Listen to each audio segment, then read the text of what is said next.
సహజంగా బూతులు తిట్టేవాళ్ళే వైసీపీలో ఉంటారు అని చెప్పి ఒక మాట ఉంది ఇప్పటి నుంచి. నిజం చెప్పాలంటే ఈ గంజాయి స్మగ్లింగ్ వీటిలో ఎవరైనా ఆల్మోస్ట్ అబ్బాయిలు ఎక్కువగా వీటిని డీల్ చేస్తూ ఉంటారు.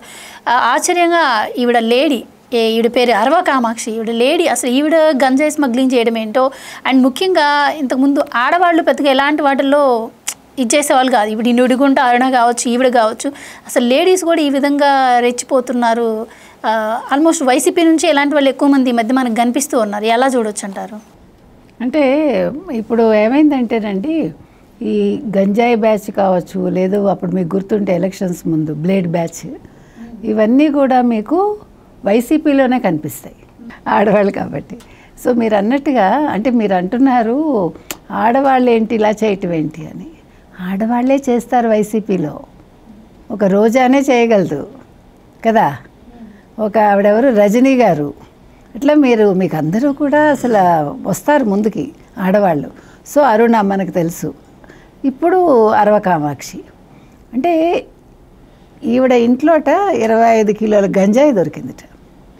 అది కూడా ఎలా దొరికింది, ఈ కొట్టివిడి పెంచలయ్య, ఈయన సిపిఎం నాయకుడు, ఈయన ప్రజానాట్య మండలి ద్వారా ఏం చేశాడంటే ఊరూరు తిరుగుతూ ఈ గంజాయి తాగకండి, గంజాయి మీరు దానికి బానిస అవ్వకండి అంటే పాటలు పాడుతూ తిరుగుతున్నాడు.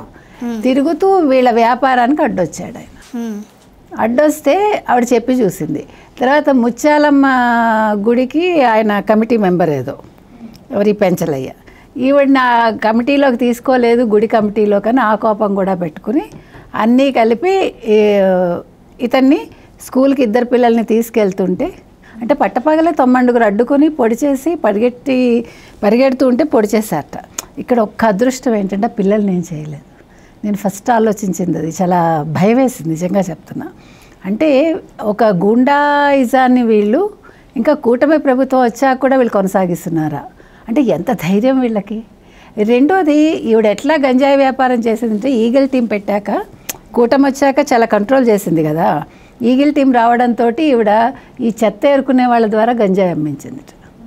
చూసారా, అంటే ఈవిడ బాగా ఆరితేరిన ఒక స్మగ్లర్ లాగా, లేడీ డాన్ ఇందాక అన్నారు కదా, లేడీ డాన్ ఈవిడ. సో ఆ కోపంతో చంపించేశాక ఈవిడ్ని పోలీసులు ఈవిడ దగ్గరికి వెళ్ళి వాళ్ళ ఇంటికి వెళ్తారు కదా, అదే ఆవిడ ఎక్కడైతే గంజాయి దాస్తుందో అక్కడికి వెళ్తే తాళాలు లేవందుట అడిగితే. అప్పుడు పగలగొట్టి చూస్తే 25 కిలోల గంజాయి, మీరు ఆ ఫోటో చూశారు, మొత్తం సంచులు ఒకదాని మీద ఒకటి, కత్తులు అన్నీ కూడా దొరికాయి, డాక్యుమెంట్స్ అన్నీ దొరికాయి. అంటే లావాదేవీలు అన్నీ, ఎంత డబ్బు ఉంది ఏంటి అని. అయితే మీరు గమనించాల్సింది ఏంటంటే ఆ హయాంలో, అంటే వైసీపీ హయాంలో గంజాయి బ్యాచ్లే మీకు ఉన్నాయి. అప్పుడు ఈ పెంచలయ్య లాంటి వాళ్ళు నోరు విప్పలేకపోయారు. కానీ కూటమి వచ్చాక ఆయనకి ధైర్యం వచ్చి ఆయన ఊరూరు తిరుగుతూ ఇది ప్రచారం చేయగలిగాడు 18 నెలలుగా. ఆ కోపంతో చంపేశారు. చంపి ఇవాళ ఏం సాధించావు? పైగా ఇవాళ సాక్షి ఏమంటోంది, వీళ్ళందరూ టీడీపీ వాళ్ళేను, పసుపు రంగు వేసేస్తే టీడీపీ వాళ్ళు అయిపోతారండి. ఇప్పుడు మీరు పసుపు చీర కట్టుకుంటే మీరు టీడీపీ అయిపోతారా?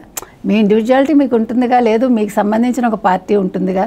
మీరు అలా చూసుకుంటే కూడా కోటంరెడ్డి శ్రీధర్ రెడ్డి మనిషి అంటున్నారు.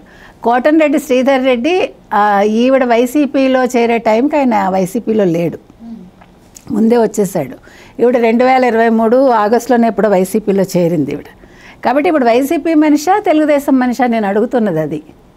అంటే మీరు ఏదైనా ఒక విషయం బయటకు వచ్చేసరికి వాళ్ళని తెలుగుదేశం వాళ్ళు అనేస్తారు. అంటే తప్పు మీరు చేసి నింద ఎప్పుడూ కూడా కూటమి మీద లేకపోతే తెలుగుదేశం మీద, మళ్ళీ బీజేపీ మీద వేయరు. మీరు అది గమనించండి, అంత దమ్ము ధైర్యం లేదు.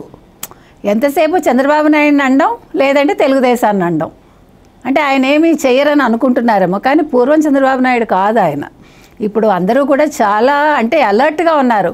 ఇప్పుడు ఆయన చెప్పారు మీకు, చంద్రబాబు నాయుడు గారు 30 సంవత్సరాలు వెనక్కి తీసుకెళ్లారు ఈ రాష్ట్రాన్ని. ఈ రాష్ట్రాన్ని 30 సంవత్సరాలు వెనక్కి తీసుకెళ్ళి ఒక 15 సంవత్సరాలు పిల్లల్ని పాడు చేసేసారు వీళ్ళు చెప్పాలంటే. అంటే 3 టర్మ్స్లో చేయాల్సిన పనిని ఆయన ఒక్క టర్మ్లో చేసేసాడు. ఎవరు? జగన్మోహన్ రెడ్డి. అంత సంపాదించుకున్నాడు. కాబట్టి ఇవాళ ఈ ఎవరు అరవ కామాక్షి కావచ్చు, లేదు ఆవిడెవరు అరుణ కావచ్చు, వీళ్ళందరూ కూడా కనిపించని లేడీ డాన్స్. ఈవిడైతే కనిపిస్తుంది, అరవ కామాక్షి అయితే కనిపిస్తుంది. కాకపోతే వీళ్ళకి తెలుగుదేశం ముసుగు వేయద్దు. అది మనం వైసీపీ వాళ్ళకి చెప్తున్నాం. దొరికాక ప్రతివాడు తెలుగుదేశం వాడు అండం అనేది మీకు ఆనవాయితీ అయిపోయింది. అది తప్పు. అది మీరు ఒప్పుకోండి. తప్పు చేశాక ఒప్పుకునే దమ్ము ధైర్యం కూడా ఉండాలి మీకు. ఇప్పుడు ఎస్ మా వాళ్ళు చేశారు, ఏం చేస్తారో చేసుకోండి అని అనండి. లేదు పట్టుబడ్డారు, మీరు జైల్లో పెట్టుకోండి అనండి. అంతేగాని వాళ్ళు మా వాళ్ళు కాదు. జగన్మోహన్ రెడ్డికి ఉండే అలవాటు అది.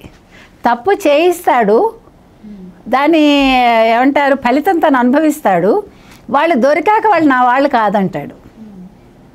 అది ఎప్పుడు కూడా నాయకుడికి ఉండాల్సిన లక్షణం కాదు. అది ఆయన నాయకుడు కాదు కాబట్టి అలాగే చేస్తాడు. అంటే వాడుకుని వదిలేస్తాడు. నేను క్వశ్చన్ కూడా అడగాలనుకున్నాను. ఇందాక వెంకటేశ్వర శర్మ అని చెప్పి లీగల్ సెల్లో ఒక సభ్యుడైనటువంటి ఆయన లైంగిక ఆరోపణలు, డబ్బు కట్టలు పెట్టుకొని పడుకోవడం, దీంట్లో ఆయన కేసులు నమోదాయి. సో వెంటనే వైసీపీ నుంచి ఎలాంటి స్పందన రాలేదు ఏంటి అనుకుంటారు. వాళ్ళు ప్రెస్ మీట్ పెట్టి చెప్పారు మాకు ఆయనకి ఎటువంటి సంబంధం లేదు కదా. మీకు ఈ విషయానికి సంబంధించి ఎగ్జాక్ట్లీ మీకు ఏదైనా రానివ్వండి, వాళ్ళు నా వాళ్ళు కాదు. ఇప్పుడు రేపొద్దున నేను ఇవాళ రాసిస్తానండి, సజ్జల రామకృష్ణారెడ్డిని ఒక రోజు నా మనిషి కాదు అన్నా మీరు ఆశ్చర్యపోకర్లా. జగన్మోహన్ రెడ్డి అని తీరతాడు. ఇప్పుడు అంతలాగా విజయసాయిరెడ్డినే కాదన్నారు కదా, తెలుగుదేశానికి సంబంధించిన వాడు అన్నారా లేదా? అంటే మీకు అర్థం చేసుకోండి. మీరు సజ్జల రామకృష్ణారెడ్డి మీరు నమ్మి ఉన్నారు, ఎవరిని? జగన్మోహన్ రెడ్డిని. వాళ్ళు చెప్తున్నా ఒకరోజు మీరు వైసీపీకి చెందిన వాళ్ళు కాదు, తెలుగుదేశానికి చెందిన వాళ్ళని మీ జగన్మోహన్ రెడ్డే చెప్తాడు. నేను ఇవాళ రాసేసిన అంటే మనుషుల్ని వాడుకోవడం, వాళ్ళని చెడ్డ అలవాట్లకి లోను చేయడం, వాళ్ళ ద్వారా తను సంపాదించుకోవడం, వాటిని తను అనుభవించటం, వాళ్ళని రోడ్డు మీద వదిలేయడమో లేకపోతే జైల్లో పడేసేలాగా చేయటమో చేస్తాడు.